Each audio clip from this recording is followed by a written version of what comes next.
Hemen arka tarafta gördüğünüz plan tarafındaki Bantları monte ediyoruz. Evet. Kolay gelsin arkadaşlar. Kolay, hangi firmaya çalışıyorsunuz? Sakya Kolay gelsin. Kolay gelsin. İnşallah hayırlı olur. İnşallah. İnşallah arkadaşlar. Kolaylık versin. Teşekkür ederim Sayın Valim. Allah kolaylık versin. Elektrik veriyoruz. Elektrik.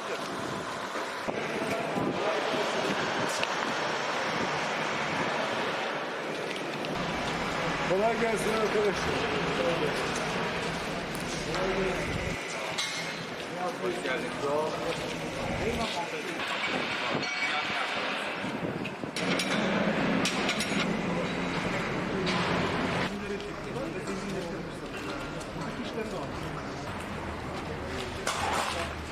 Burada bunun kısımda hiç proteksiyona uğramadan direkt şu arkadaki hemen yan tarafı daha kapatılmamış. Aradan geçin. Sınıfta bu kadar devam ediyoruz. Elektronik yöntemiyle kapakların üzerine çırpı uyumları yapışacak.